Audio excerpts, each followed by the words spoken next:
Meus queridos irmãos e irmãs, vamos abrir as nossas Bíblias lá no livro de Levítico, bem no início da Bíblia, né? Livro de Levítico é o terceiro livro da Bíblia, capítulo de número 21, do verso 16 ao 24. Levítico, capítulo 21, verso 16 ao 24.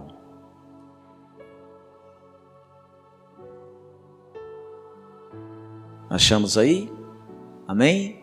Nenhum problema, né? O terceiro livro da Bíblia, muito fácil, está logo no início. Levítico, capítulo 21, do verso 16 ao 24. A palavra do Senhor diz assim: Disse mais o Senhor a Moisés. Repita isso comigo, vamos ler esse texto de novo juntos? Vamos lá? Disse mais o Senhor a Moisés. Quem é que está dizendo, irmãos? É Moisés? É o pastor Moisés? Ou é uma autoridade acima de Moisés? Quem é que está falando aqui? O Senhor está falando diretamente com Moisés. Agora preste atenção, acompanhe comigo. Disse mais o Senhor a Moisés: fala a Arão dizendo: ninguém dos teus descendentes, nas suas gerações, em que houver algum defeito, se chegará para oferecer o pão do seu Deus. Pois nenhum homem em quem houver defeito se chegará, como homem cego, ou coxo, ou de rosto mutilado, ou desproporcionado, ou homem que tiver o pé quebrado, ou mão quebrada, ou corcovado, ou anão, ou que tiver belida no olho, ou sarna, ou impingens, ou que tiver testículo quebrado. Nenhum homem da descendência de Arão, o sacerdote, em quem houver algum defeito, se chegará para oferecer as ofertas queimadas do Senhor. Ele tem defeito, não se chegará para oferecer o pão do seu Deus. Comerá o pão do seu Deus, tanto do Santíssimo como do Santo, porém até o véu não entrará, nem se chegará ao altar, porque tem defeito, para que não profane os meus santuários, porque eu sou o Senhor que os santifico. Assim falou Moisés a Arão, aos filhos destes e a todos os filhos de Israel. Amém. Vamos orar mesmo assentados? Feche seus olhos. Pai, nós queremos nesse momento mais uma vez manifestar ao Senhor a nossa gratidão por esse dia tão lindo, por esta chuva tão abençoadora para a nossa terra, para os homens do campo e para nós da cidade que necessitamos da água. Mas também queremos te agradecer pela tua palavra que chega até nós, ó Deus, para nos abençoar, nos dirigir, nos orientar e trazer para nós revelação da tua vontade. Que nesta noite, Espírito Santo, o Senhor mais uma vez possa levantar os véus dos nossos olhos, de maneira que nós possamos enxergar, entender a vontade do Senhor para a nossa vida, e que o Senhor nos ajude a fazer e a viver de acordo com os princípios revelados aqui nas Sagradas Escrituras. Pai, nós repreendemos todo espírito de incredulidade, todo espírito de resistência à tua palavra nesta hora, em nome de Jesus. Nós não aceitamos que Satanás interfira, ou mesmo qualquer distração possa roubar do nosso coração a palavra do Senhor. Nós estamos repreendendo nas regiões celestiais toda a oposição do diabo, em nome de Jesus. Queremos pedir, ó Deus, que o Senhor nos dê mais da tua presença nesta hora, enquanto ouvimos a ministração da tua palavra, em nome de Jesus, amém. Nessa noite eu quero abordar um tema bastante desafiador com vocês. Eu quero falar sobre, o tema da minha mensagem é uma igreja saudável. Esse texto que nós lemos de Levítico é um texto muito forte, Porque quando nós começamos a ler o texto da palavra de Deus, nós estamos vendo o Senhor falando diretamente com Moisés e trazendo uma orientação.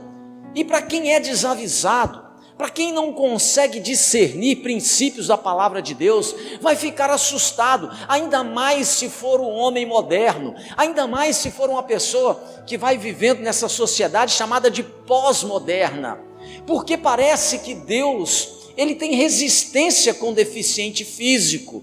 Parece que Deus não é muito chegado a pessoas que têm algum tipo de deficiência física, porque o texto bíblico diz que o Senhor chama Moisés e dá a ele uma direção e diz assim: olha, ninguém que tiver defeito entre os filhos de Arão se chegarão ao meu altar para oferecer o pão do seu Deus.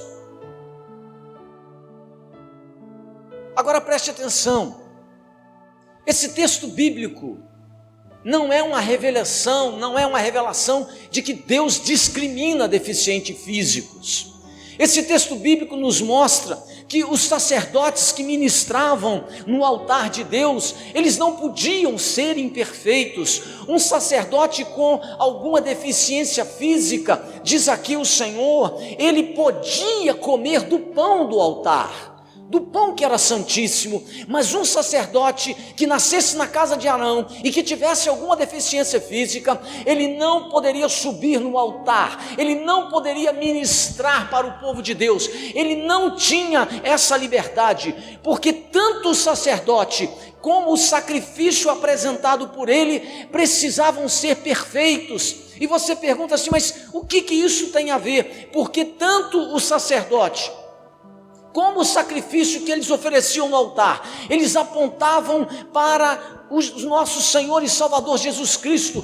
Esse serviço apontava para Jesus como o sumo sacerdote, apontava para Jesus que viria muitos anos depois como o Cordeiro perfeito de Deus que tira o pecado do mundo. E lá no Novo Testamento, quando você e eu abrimos a nossa Bíblia, o apóstolo Pedro traz uma revelação fantástica para nós, quando ele escreve a sua primeira epístola no capítulo 2, no verso 9, e Pedro escreve algo extraordinário, falando da realidade agora que vivemos como crentes em Cristo, e Pedro diz o seguinte: vós, porém, sois raça eleita, sacerdócio real, nação santa, povo de propriedade exclusiva de Deus. O que Pedro está dizendo e o que Pedro nos revela é que depois que Jesus veio, morreu na cruz e se entregou por mim e por você, pagou o preço pelo nosso pecado, ressuscitou e subiu e voltou aos céus, assentou-se à direita de Deus.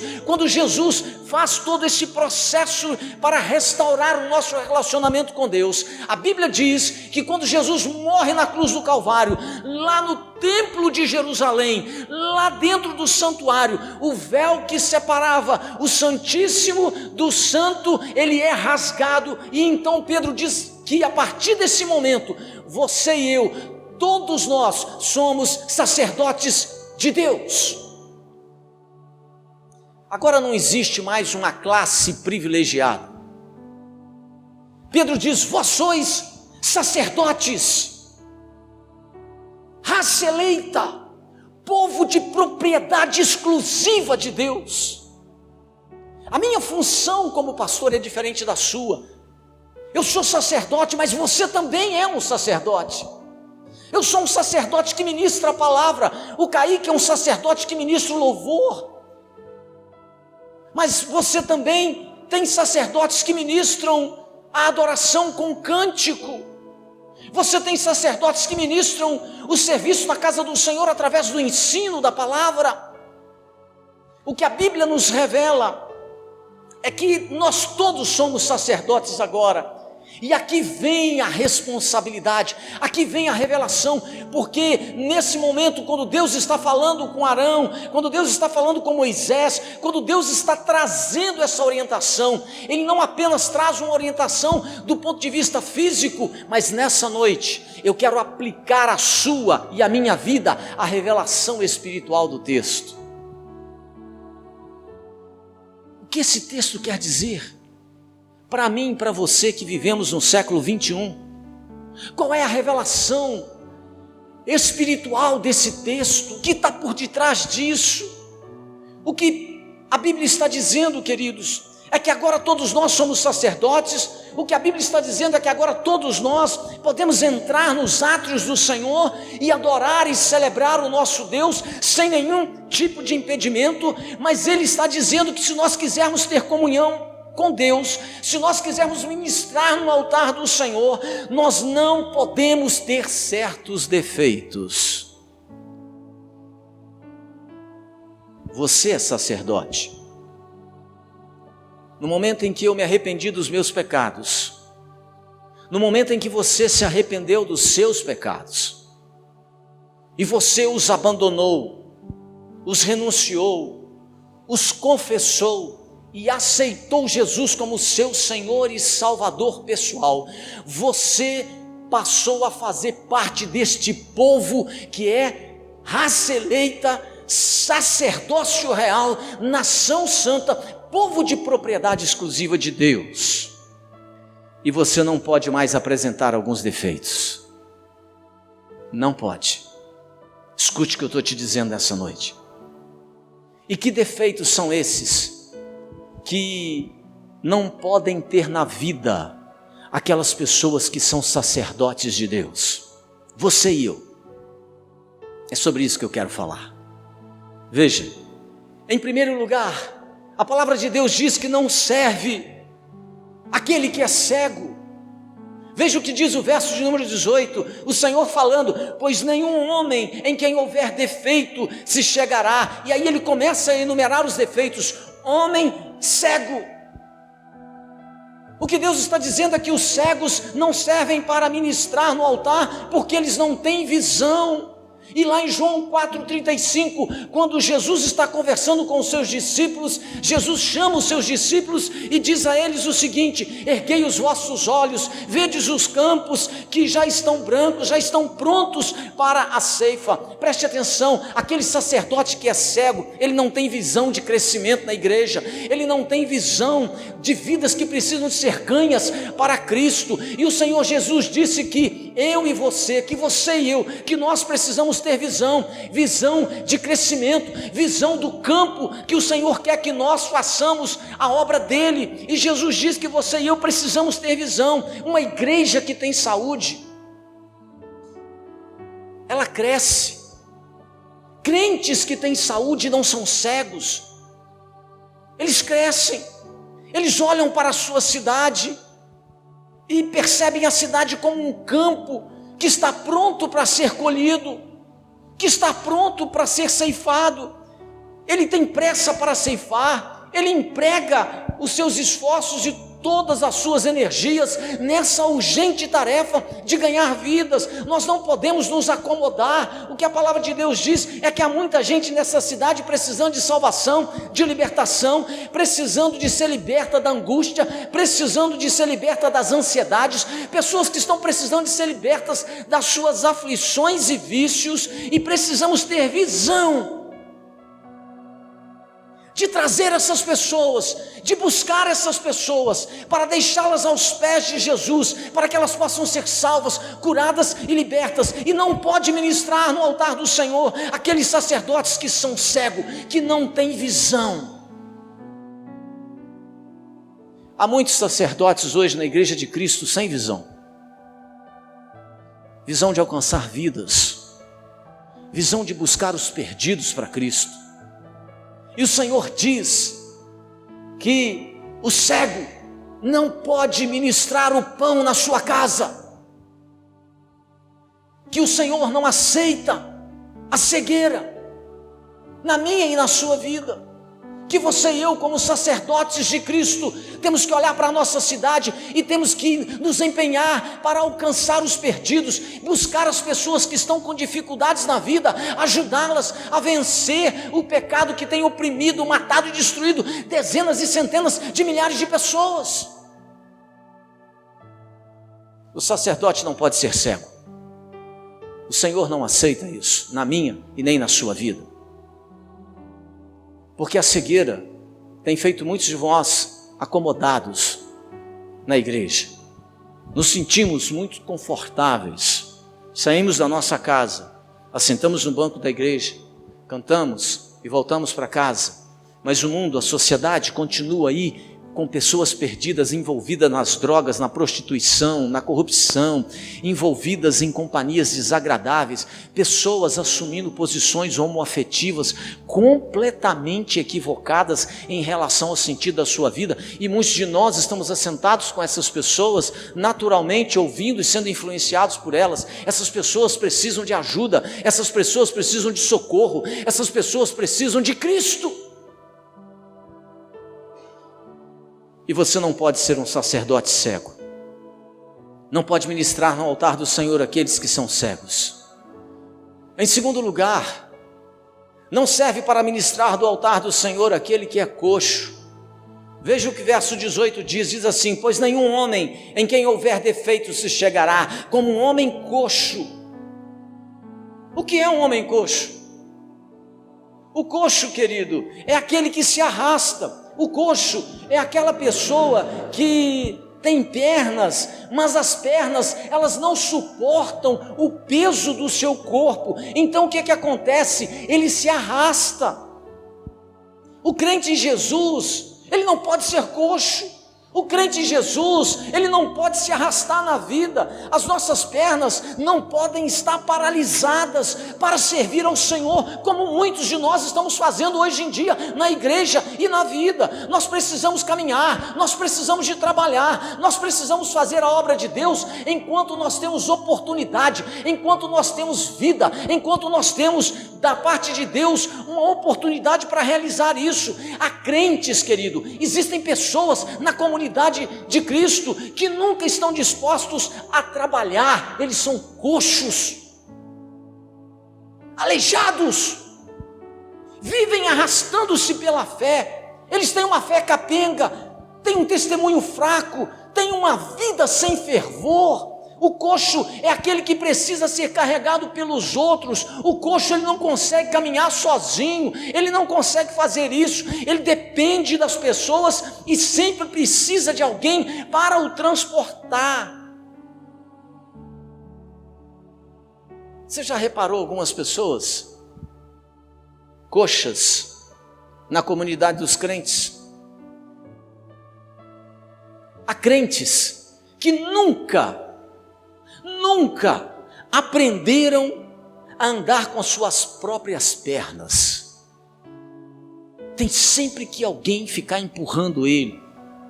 Vamos para a igreja, vamos para a célula. Irmão, você não pode ser assim não, desanimado, batido, para baixo. Há crentes que nunca aprendem a andar com suas próprias pernas.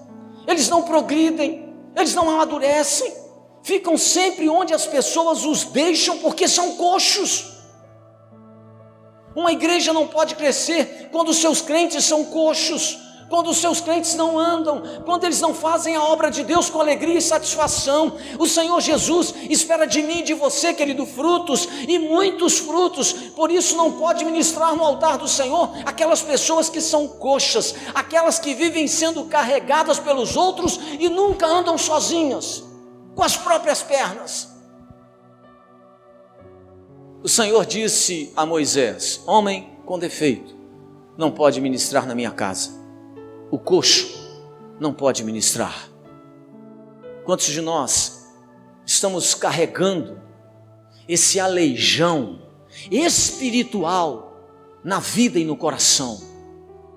Temos disposição para tudo, para passear, para ir na praia, para trabalhar no nosso serviço. Mas quando diz respeito às coisas do Senhor, do Altíssimo, do Eterno, da casa de Deus, nunca temos a mesma energia, nunca temos a mesma disposição, nunca temos a mesma alegria, o mesmo fervor. Sempre temos alguma desculpa. A mais recente é o coronavírus. A Bíblia diz que nós não podemos ser coxos quando servimos ao Senhor. O Senhor não aceita sacerdote coxo. E é por isso que as Escrituras Sagradas dizem assim: maldito o homem, ou a mulher, é o gênero humano, maldito o homem que faz a obra do Senhor relaxadamente.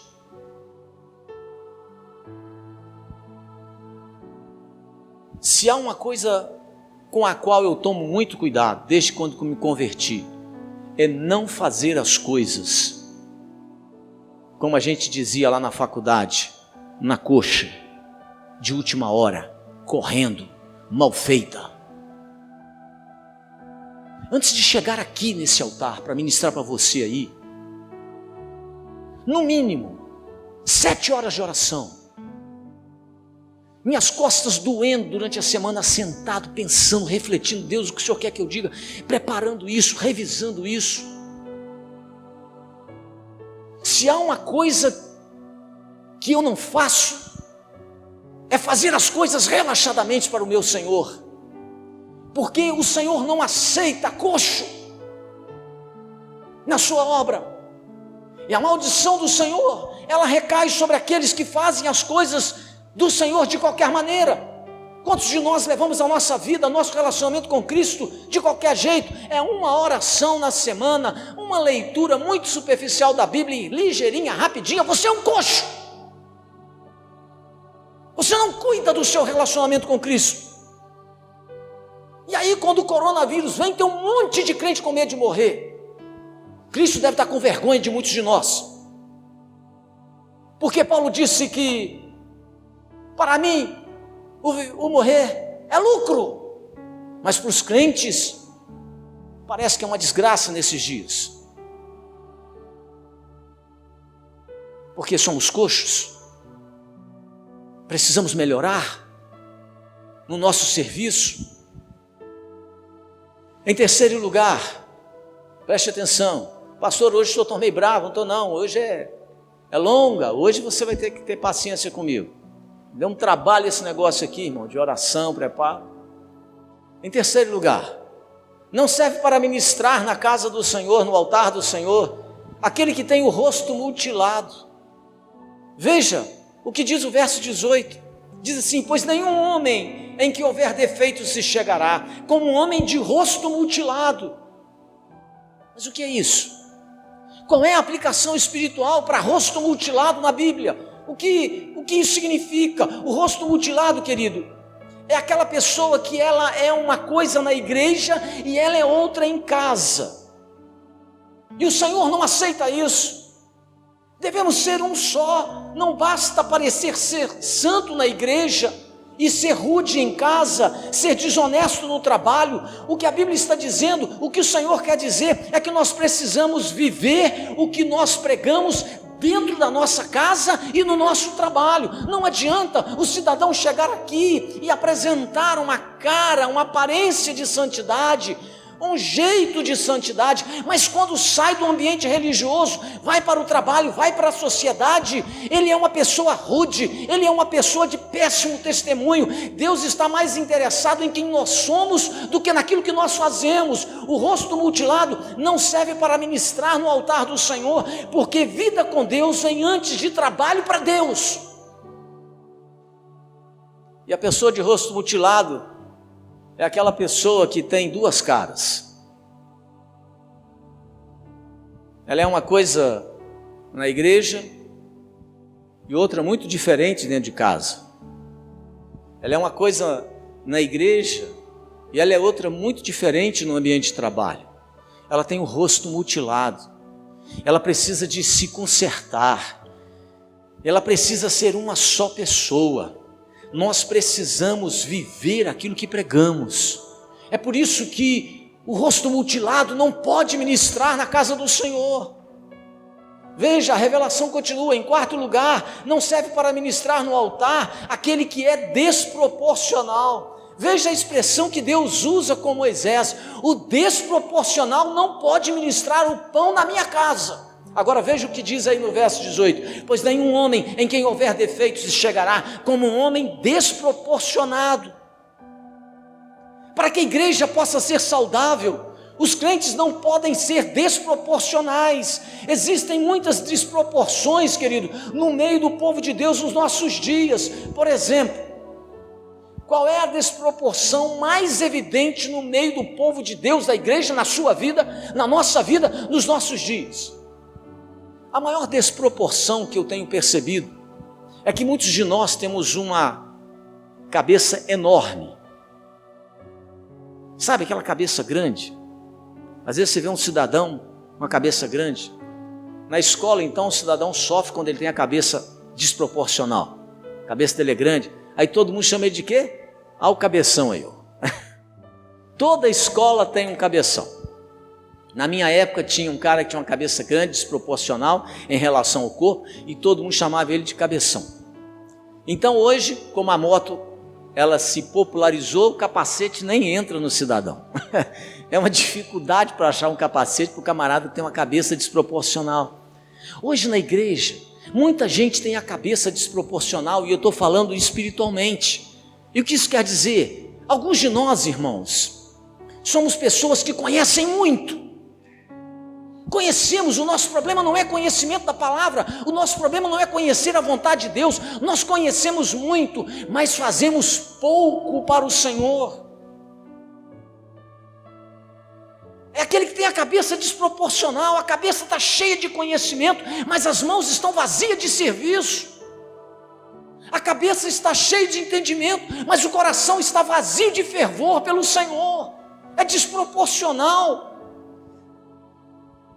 Algumas áreas do nosso caráter, muitas vezes também estão atrofiadas, está desproporcional. Às vezes nós crescemos numa área e somos doentes em outra área. Há muitas desproporções no meio do povo de Deus, e o desproporcional não pode ministrar no altar do Senhor.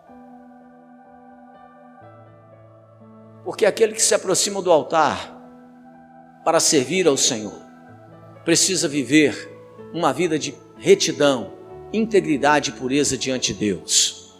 Em quinto lugar, a palavra de Deus diz que não serve para ministrar no altar aquele que tem pé quebrado.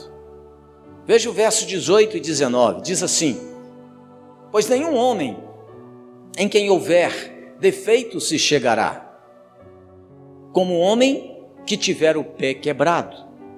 Aquele que tem o pé quebrado, irmãos, ele vive caindo, porque o pé está quebrado.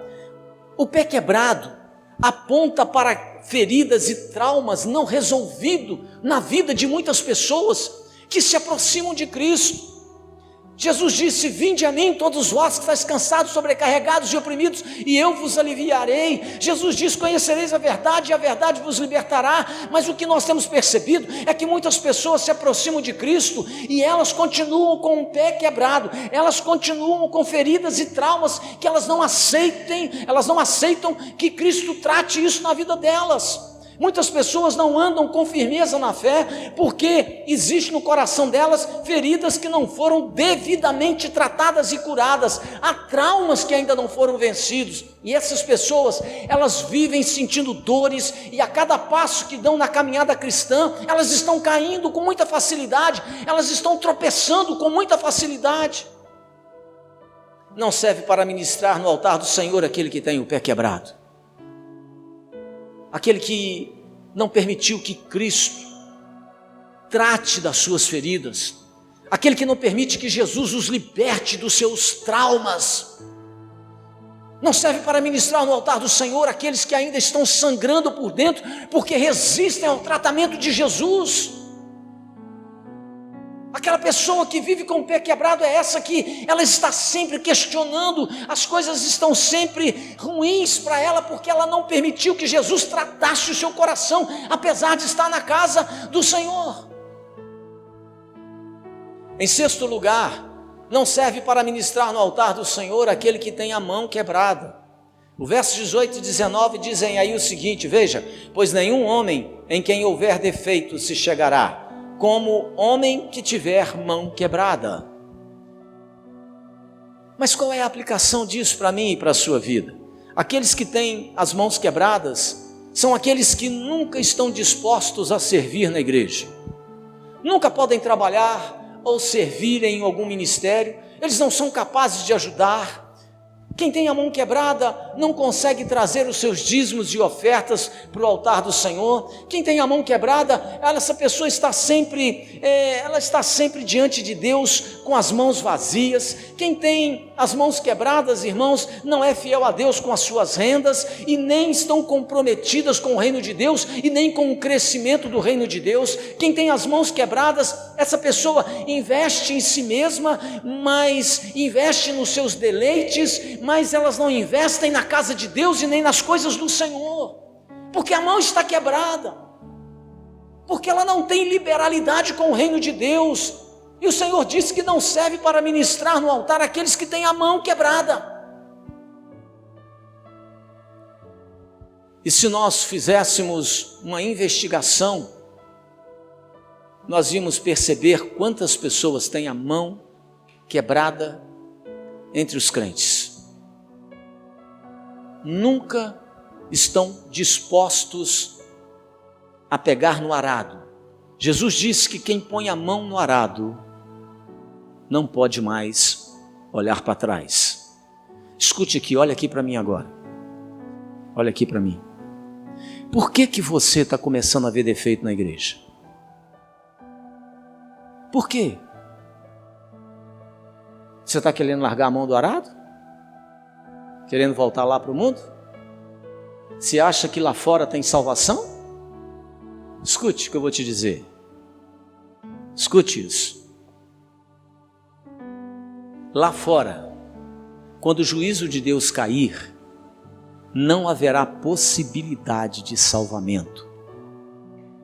Seu amigo, sua amiga, pode ser muito bacana hoje. Os crentes podem ser careta, o pastor pode não ser lá grandes coisas na opinião deles, a igreja é castradora na opinião de muitos, mas no dia em que o juízo de Deus se abater sobre este mundo, lá fora não existe possibilidade de salvamento. É só você lembrar da história de Noé. Quando Deus mandou ele construir aquela arca, você pode imaginar o quanto Noé foi zombado? O cara construiu um barco gigantesco durante 120 anos, aonde não tinha lago, aonde não tinha praia, e eu fico imaginando a população do local. Ô velhinho gagá, que loucura é essa, rapaz? Que besteira, que é esse barcão aqui? Não tem nem água, nem rio tem por aqui, não está caindo, nem chuva direito cai por aqui, e ele lá construindo o barquinho dele, aquele barcão. Mas no dia em que o juízo de Deus caiu sobre a terra, a única família que se salvou foi a família de Noé. Porque quando o juízo de Deus se abater lá fora, querido, não haverá salvamento. Aqui, na presença de Deus, está o nosso livramento, na presença de Deus está a nossa salvação, na presença do Senhor está o nosso contentamento, na presença do Senhor está a nossa alegria, na presença do Senhor está a nossa satisfação, na presença de Cristo está a minha e a sua redenção. E quando então o Senhor executar juízo sobre essa terra, você e eu não estaremos aqui para presenciar, porque nós estaremos com Cristo, porque nós, você e eu, aqueles que têm levado de maneira séria a obra do Senhor, não tivemos as mãos quebradas. Por isso não serve para ministrar no altar do Senhor aqueles que têm a mão quebrada. Pare de começar a olhar defeitos na vida da sua igreja, do seu povo. Em sétimo lugar, não serve para ministrar no altar aquele que é encurvado. Veja o que diz o verso 18 e o verso 20, diz assim: pois nenhum homem em quem houver defeitos chegará, como homem corcovado. Quem que é o homem corcovado? O homem corcovado é aquele homem que está encurvado, é aquela pessoa que vive encurvada. e ele disse: não pode ministrar o pão na minha casa quem está encurvado. Encurvado espiritualmente falando, irmãos, é aquela pessoa que é pessimista. E gente encurvada, ela só anda olhando para baixo, e ela não ajuda a igreja a crescer e não ajuda a comunidade a ter saúde. Gente encurvada é pessimista, é desanimada, ela não consegue olhar para o céu, ela não consegue olhar para cima e ver solução, saída, bênção para a sua vida. Gente encurvada, ela só olha para a dificuldade, ela só vê o problema, ela só vê a encrenca diante dos seus olhos. O encurvado é um tipo de pessoa que anda cansado, que vive reclamando, não é? Parece que ele anda o tempo todo com um peso nas costas. Escute o que eu vou dizer para você nessa noite. Minha palavra hoje ela é de exortação mesmo para a minha igreja. Anote o que eu vou te dizer. Irmão, irmã, não é o trabalho de Deus que te cansa. Eu já ouvi muita gente falar isso. Não, pastor, estou cansado de fazer tanta coisa na igreja. Escute o que eu vou te dizer. Não é o trabalho de Deus que te cansa. O que cansa, irmãos, é um pecado. Se você, por exemplo, ficar remoendo mágoas no seu coração, você pode tirar férias, você pode passear, você pode ir para a praia, você pode ir para a roça, você pode ir para as montanhas, mas no final você vai estar sempre cansado, porque o pecado cansa, o pecado abate você, o pecado tira a sua alegria, o pecado rouba o seu contentamento, o pecado tira de você o ânimo de estar na casa de Deus e na presença de outros crentes para adorar o Senhor. O pecado cansa. A Bíblia diz que o pecado mata, a Bíblia diz que o salário do pecado é a morte. Esse é o problema, porque o que encurva a vida da gente é o pecado, não é o serviço ao Senhor que te cansa, é o pecado. É o pecado que torna a vida da gente pesada, é o pecado que torna a vida da gente encurvada, é o pecado que embaraça a sua caminhada, a sua estratégia, a sua vida. Eu tenho percebido que além disso, querido, outra coisa que tem encurvado a vida de muitas pessoas é que elas estão carregando sozinhas os seus problemas. Muitas pessoas estão encurvadas na vida, além do pecado, outros estão encurvados porque estão carregando sozinho as suas lutas, as suas decepções do dia a dia. Muitas pessoas, elas estão ficando encurvadas na igreja por causa de cargas, de dores, de problemas que elas estão enfrentando, de dificuldades pelas quais elas estão passando, e elas não procuram ajuda. A Bíblia diz: levai as cargas uns dos outros. Mas aí a gente encontra muitas pessoas encurvadas na igreja, porque elas têm problemas e dificuldades, mas elas não procuram ajuda. Elas não procuram ajuda.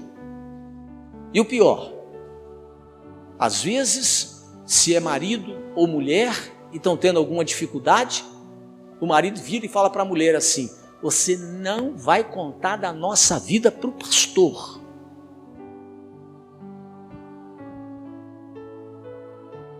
Às vezes é a mulher que vira para o marido: você está proibido de ficar falando da nossa vida para o pastor. E aí os dois estão morrendo no relacionamento conjugal, estão sendo encurvados pelas dificuldades da vida e não procuram ajuda. E eu costumo dizer, irmãos, que depois que a vaca vai para o brejo, é que muitos crentes costumam procurar: pastor, me ajuda aqui. Aí quando chegou lá, o negócio já estourou, as feridas estão na pele, as feridas estão por todos os lados no relacionamento, e aí fica quase impossível de você restaurar a situação. A Bíblia diz, querido, que pessoas encurvadas não podem servir e ministrar ao Senhor. Você e eu não podemos viver encurvados, irmãos, porque Jesus disse, e a palavra dele é verdade, ele disse: vinde a mim todos vós que estáis cansados e sobrecarregados, e eu vos aliviarei, e achareis descanso para as vossas almas. E Jesus disse: porque meu jugo é suave e meu fardo é leve. O Senhor não quer que nenhum de nós vivamos encurvado na nossa vida. O Senhor nos chamou para uma vida plena, livre, desembaraçada, cheia de contentamento. Em 8º lugar, a Bíblia diz aqui que não serve para ministrar no altar do Senhor aquele que é anão. Veja o que diz o verso 18 e 20, diz assim: pois nenhum homem em quem houver defeitos se chegará, como homem anão. Agora preste atenção, você e eu sabemos o que é um anão. É uma pessoa pequenininha, bem petititinha, né? Sabemos o que é um anão. Mas qual é a aplicação espiritual para a minha vida e para a sua vida nesse texto? Anão, querido, é aquele que para de crescer. E o que Deus está dizendo para mim e para você é o seguinte: você e eu não podemos ser anão. Ninguém nasce anão. Há um momento na vida daquela criança que nasceu em que ela para de crescer e por isso ela se torna um anão, ela fica pequena. O líder, o crente, ele não pode ser anão na sua vida. Nós precisamos crescer continuamente. Você e eu não podemos nos estagnar na nossa vida. Quando o crente é anão, tudo para na sua vida. O que Deus está dizendo é que você e eu nunca podemos parar de crescer na vida. Porque tem crente que para de crescer e ele se torna um anão na fé, ele se torna um anão no seu relacionamento com Cristo. Você precisa crescer na palavra de Deus, você precisa crescer no seu relacionamento de oração, você precisa crescer no envolvimento com a obra do Senhor, você precisa crescer nos seus relacionamentos com Cristo e com a igreja de Jesus. Hoje você precisa ser melhor do que ontem, amanhã você precisa ser melhor do que hoje. Você precisa ir para frente, você precisa crescer todos os dias. Não serve para ministrar no altar do Senhor aquela pessoa que é anã. Hoje você precisa ser melhor do que ontem, e amanhã você vai precisar ser melhor do que hoje. O que Deus está dizendo é que não pode ministrar no altar do Senhor aqueles que são anão, aqueles que nunca crescem no relacionamento com Cristo. Quantas pessoas eu conheço, talvez seja o caso de alguns de vocês, que quando se converteram, estavam tão empolgados com Jesus, que liam as suas Bíblias todos os dias, que oravam todos os dias, e aí você tinha um coração muito mais contente e alegre do que é hoje, muito mais. E aí os tempos foram passando e você paralisou isso na sua vida.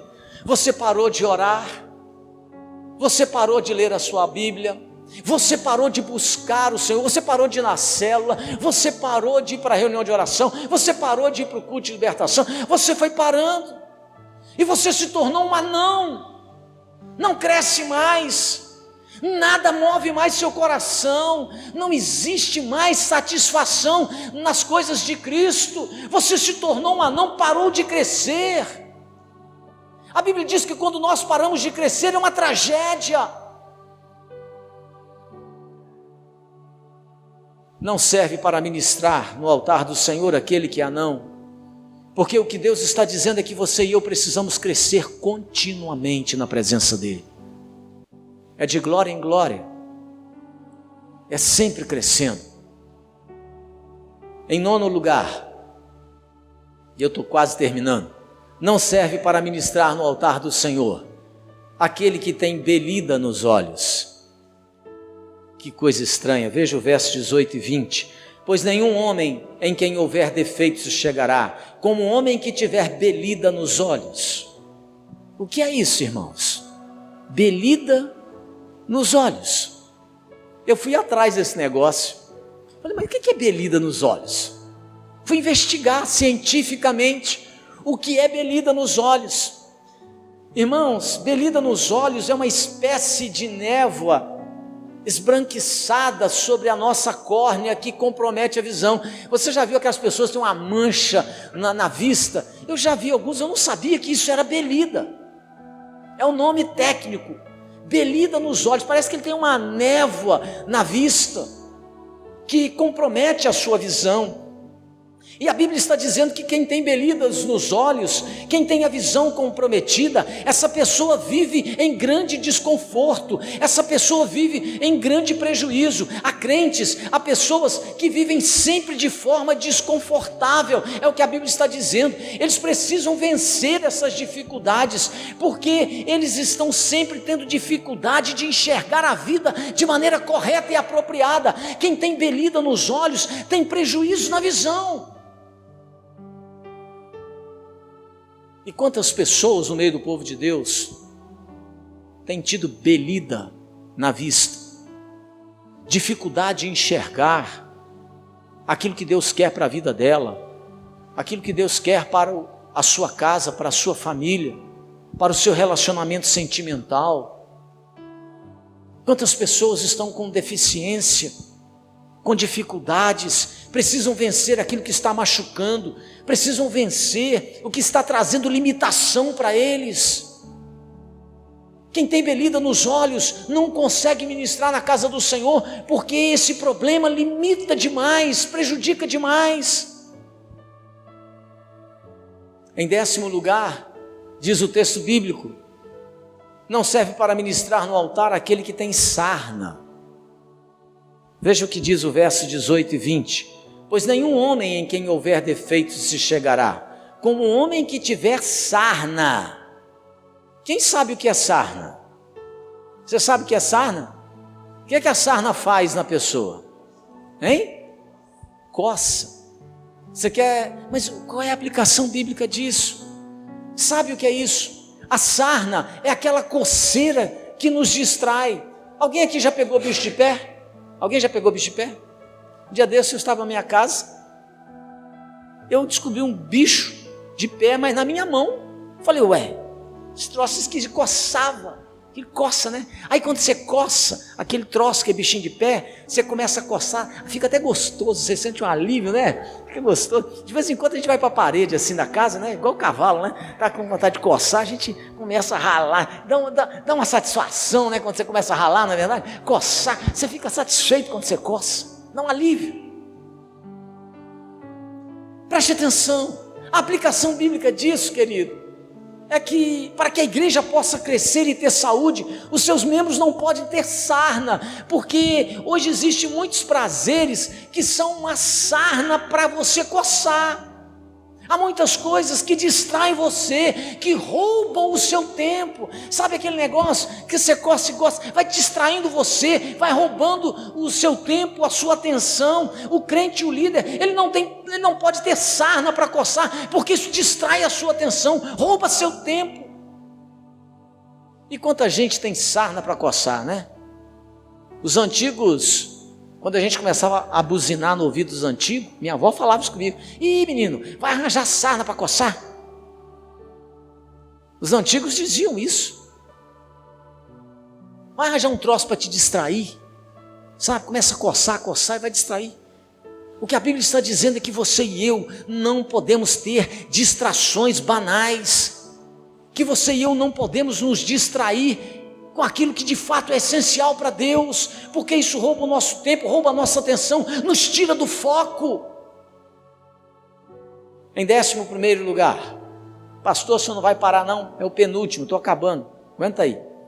Não serve para ministrar no altar aquele que tem impingens ou impingens, é a mesma coisa, um tem um N a mais, um N a menos, é o mesmo significado. Veja o que diz os 18 e o 20. Pois nenhum homem em quem houver defeito se chegará como um homem que tiver impingens. Impingens, irmãos, é uma mancha. É aquela pessoa que tem mancha. Se fosse hoje, seria uma doença de pele, não é? E aí você vai a uma dermatologista. E o que é que você tem? Você tem lá um impingem, uma mancha.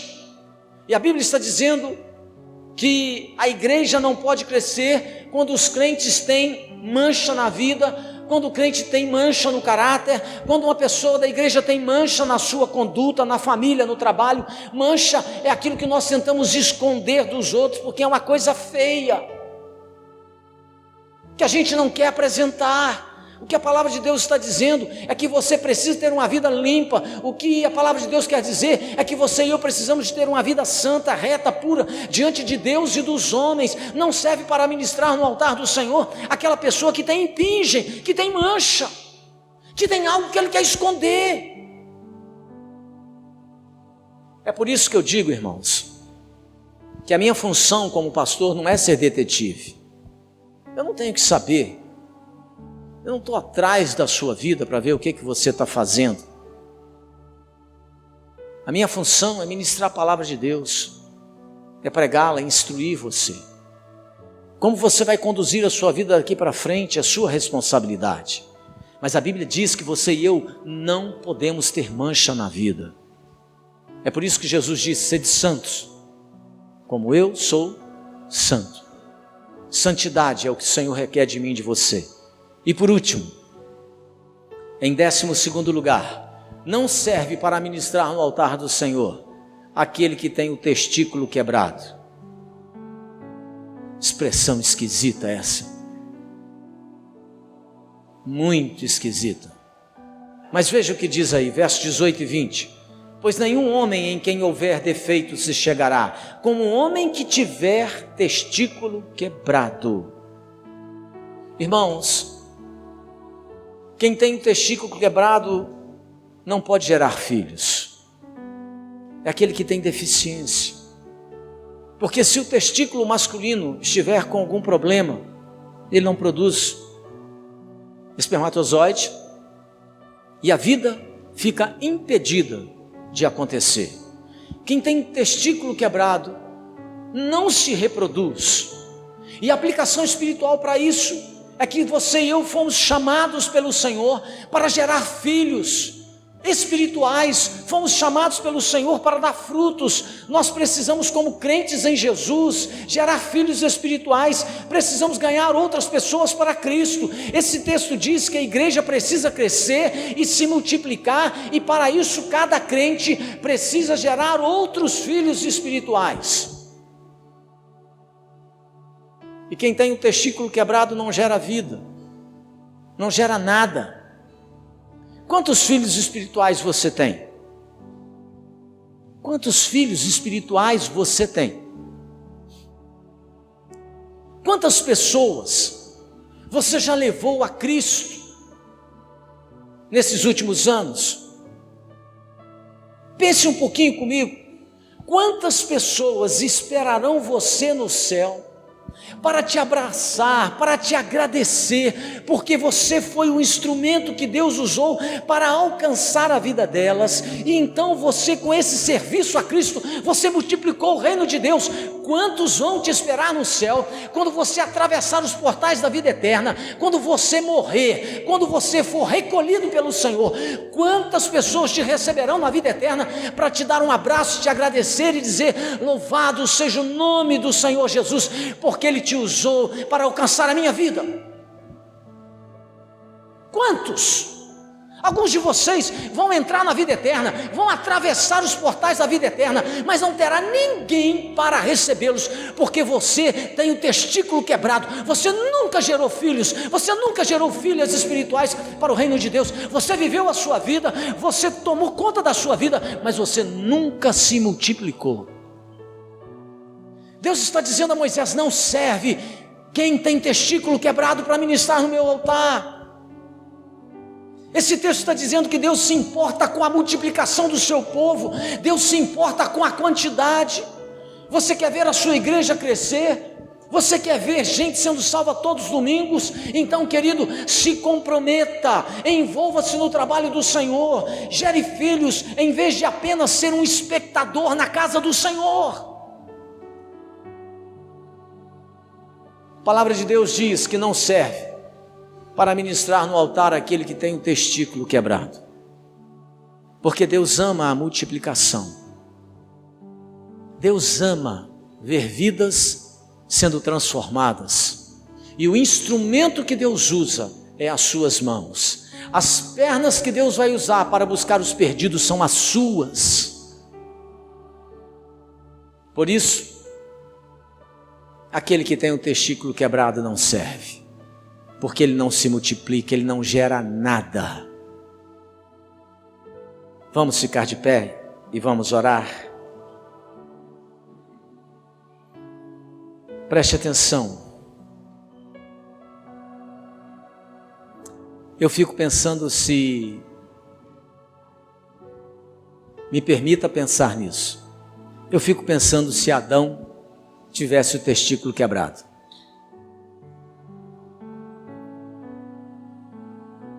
Você e eu não existiríamos, irmãos. Eu existo e você também. Porque lá no jardim do Éden, Adão se multiplicou. Na fé cristã, o Senhor Jesus deixou uma ordem. Quando ele estava retornando aos céus, Jesus morreu, ressuscitou.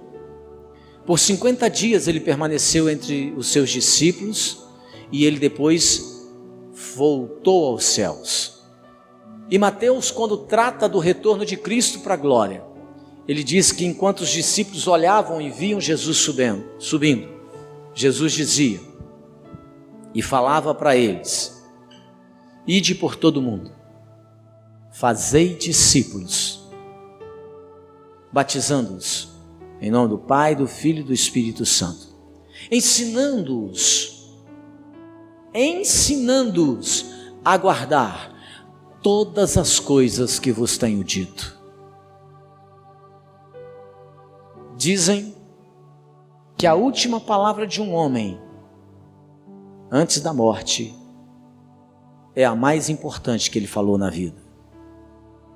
A última palavra de Cristo, enquanto ele voltava aos céus, era para que você e eu multiplicássemos a sua igreja. Era para que você e eu não tivéssemos o testículo quebrado pela acomodação. Que você e eu não tivéssemos o nosso testículo quebrado pela indiferença. Você está salvo? Está caminhando com Cristo? E se aqueles que estão à sua volta estão se perdendo, você também não se importa com eles. Essas pessoas estão com o testículo quebrado. Nós precisamos rever a nossa vida. Vamos orar, feche seus olhos. Eu quero que você pense agora um pouco na sua vida. De olhos fechados, pense um pouco na sua vida. Como é que você tem sido como sacerdote ou sacerdotisa de Jesus? Você está tendo dificuldades com a sua visão? É coxo? Você tem o rosto mutilado ou duas caras? Sua vida é desproporcional, você sabe muito, mas faz pouco. Você tem o pé quebrado, de repente você nunca tem disposição. E a Bíblia diz: ó, quão formosos são os pés daqueles que anunciam as boas novas. Quem sabe você está encurvado, pessimista, só olhando para baixo. Quem sabe você é um anão na fé, parou de crescer, estagnou, não cresce na fé mais. Quem sabe você está se distraindo com muitas coceiras, com alguma sarna que tira a sua atenção de Cristo. Quem sabe você tem manchas que você quer esconder, vergonhas que você quer esconder. Quem sabe você tem o testículo quebrado, só se importa com você mesmo, com a sua vida, com a sua casa, e não gera nada para a glória de Deus. Querido, nessa noite, eu vim trazer essa palavra para você em nome de Jesus. Pode não ser aquela palavra que vai te empolgar, que vai encher você de alegria, mas essa palavra precisa despertar o seu coração. Daqui de cima, enquanto eu pregava, e você estava aí, eu via quantos de vocês não estavam aqui em pensamentos. E eu vou te dizer o que acontece, porque eu vejo. Os demônios, eu estou falando verdade, são espíritos malignos, fazem de tudo para capturar a sua mente, para que você não entenda o que o pastor está falando. Escute isso, e você sente sono. Você sentiu sono enquanto eu preguei? Você sentiu um troço desconfortável enquanto eu preguei? Eu vi daqui os demônios agindo. Só que você não entende isso. Hoje, querido, é tempo de você tomar medida na sua vida. Medida com Deus, mudar de vida. Não permitir que essas influências espirituais roubem de você a palavra de Cristo que pode transformar a sua vida. Vamos orar. Pai, em nome de Jesus, eu quero confiar ao Senhor a ministração dessa palavra.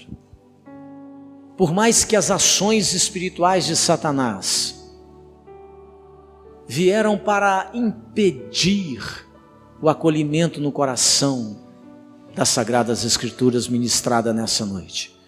Espírito Santo, a Tua palavra diz que o Senhor é aquele que nos convence do pecado, da justiça e do juízo. E eu quero te pedir, meu Pai, no nome de Jesus, que nessa noite o Senhor possa gerar vida no coração de cada homem e mulher que aqui está. Que essa palavra possa, ó Deus, exercer aquilo que está revelado nas Escrituras Sagradas, quando diz que a Tua palavra é como uma espada de dois gumes, que é capaz de separar as coisas, de discernir as coisas. Que o Senhor possa permitir, meu Pai, através do Teu Espírito, que essa palavra possa transformar o coração de cada pessoa que aqui nessa noite teve o privilégio de ouvi-la, e daqueles que também nos assistem pela internet. Em nome de Jesus, ó Deus, eu quero repreender e proibir Satanás de roubar essa palavra, de matar esta semente no coração das pessoas que a acolheram. Que o Senhor possa, ó Deus, permitir que essa palavra gere frutos que glorifiquem o nome de Jesus, através de transformações na vida deste homem e dessa mulher, uma vida transformada, uma vida completamente mudada para a glória do Teu nome. Meu Deus, que as pessoas que aqui nessa noite ouviram a Tua palavra não possam retornar para os seus lares como entraram. Elas possam voltar incomodadas, despertadas, sacudidas, mexidas, para que elas possam tomar um posicionamento nas suas vidas, um posicionamento que venha glorificar o Teu nome, uma medida de mudança, uma mudança que glorifique o Teu nome, Pai.